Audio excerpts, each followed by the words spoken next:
y'all, this is Whitney, and welcome back to another episode of Spastic Chatter. If you're new here, Spastic Chatter is a platform meant to feature those in the Cerebral Palsy community, and I get together with individuals with CP like myself to have an uncensored chat, if you will, about what it's like living with this type of disability. And for this week, I have Peta, and she comes all the way from Australia, which I'm from Texas, so we're quite a distance away. We are. And she has her own podcast called I Can't Stand. So we're gonna talk about that and talk about podcasts in general. So I will let Peta introduce herself, and then we will get on with the conversation.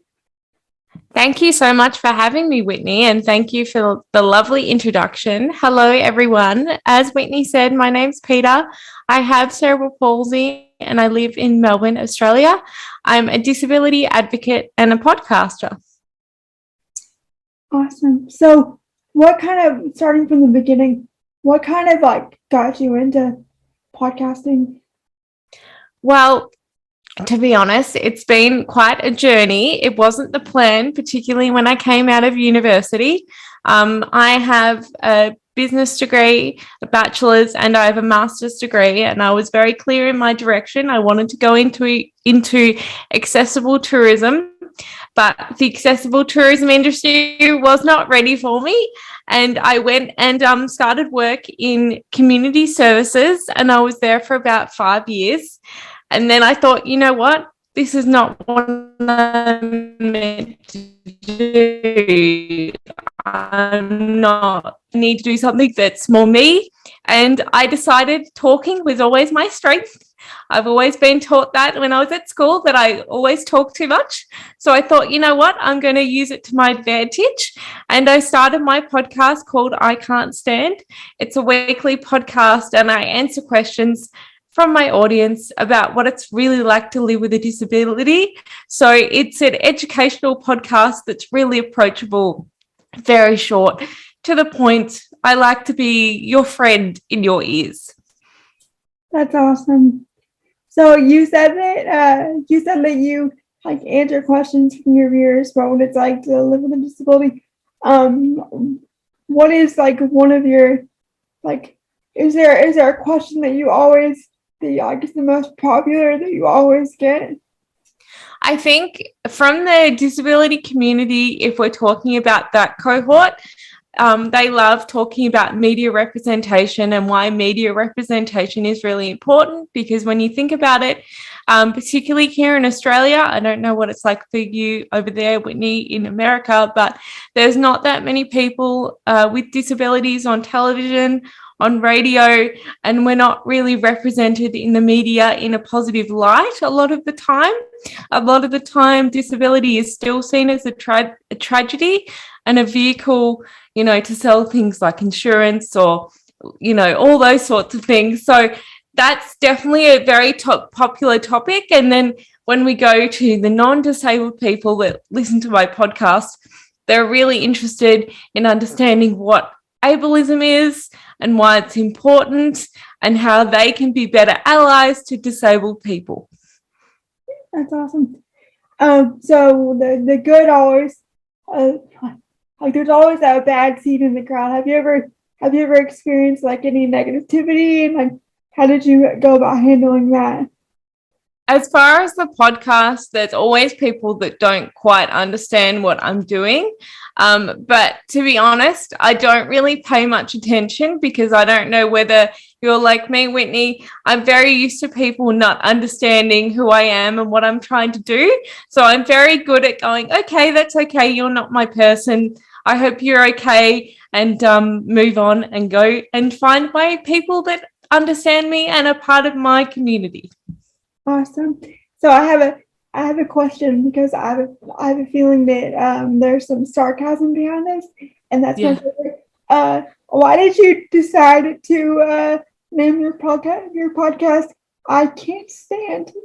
Besides Well, the obvious reason, like besides the obvious reason, I love a double entendre. And obviously I can't stand up, I can't transfer. I use a wheelchair full time, but I also can't stand the fact that people don't understand what it's like to live with a disability. So, I just couldn't go past that double meaning. I love that. Like I've said a bunch on my podcast. It's called Spastic Chatter because I'm reclaiming the word spastic and I'm calling myself out before anybody has an opportunity to do it because I've been made fun of or whatever because of the way I look when I talk, and I can't change that. Like I'm spastic, so there's no shame in the word and like saying that you're like it's all about reclaiming those negative words if you will. So what is your what is your like upload process? Like how many times you said you upload weekly? Yeah, so I'm currently on summer break, but when I'm normally working, I upload once a week. That's awesome. So have you like were you familiar with podcasting before you started, or was it like something like brand new that you like had to do all this research for and like? As a consumer, I love podcasts. I listen to them all day, every day, and I've always been like that. I like to have something to listen to as I'm doing things. So whether it was while I was studying, doing my degrees, or doing a load of washing like we all do, I just love that connection that hosts can build with their audience. But then, of course, when you start your own podcast, it's a whole different story. So, of course, I had to really understand and learn what it means to create a good podcast, an engaging podcast, but also learn the technicalities as well as far as editing and what makes good sound. Awesome. So have you developed like your own like little fan base, like your list? Do you have any like repeat listeners that like tune into you? Like have you? I do. And like my podcast, I only just had my first year anniversary, so I'm still very green and very new. But this is the first sort of break that have had in over a year, and I've had a lot of messages since I've been on summer holidays asking me where I am. So that's really lovely. Yeah, I bet that's a good. But that's a good feeling. It's proof that you're doing something that like resonates with people. So what is your future goals for I can't stand? I mean, I it's one of those things. I sort of go with the flow. A lot of people don't even know where podcasting's going overall. I've been listening to a lot of big podcast executives over here that run the big organizations, and they're sort of speculating still on what the future of podcasting is. So for me, I always look at it from a very micro level. As long as I'm connecting, even with just one person, and they learn what it's truly like to live with a disability, to me, that's what it's all about. As long as I'm making a difference, whether that may be in a small way or a big way, I'm happy. That's awesome. So, what advice would you give to someone who wanted to start their own podcast?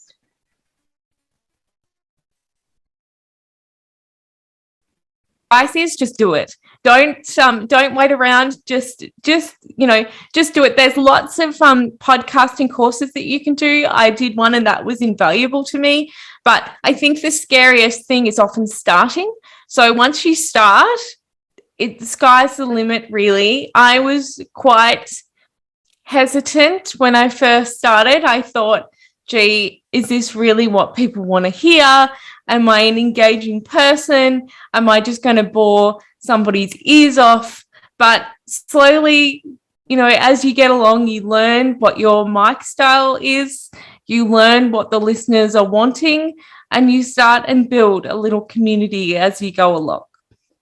It's awesome. And I don't know if it's the same way for you, Peter, but you don't have to you don't have to spend loads of money to start a podcast. Like I use Zoom and I use the recording and I may edit it to where you can hear me better, like in like turning up the volume. But you don't have to. I use the free version of Zoom, and then I use the free iMovie on my Apple computer. Like you don't have to spend loads of money to start a podcast. So I don't know if you. No, I agree with you. You don't. It's there's not many barriers to people starting a podcast. It's really great. So anybody, regardless of your demographic or your ability, it's really open to everyone. And I think it's just going to grow, and more niche communities are going to develop, because people want to hear and learn from people just like them. Yep, I couldn't have said it better.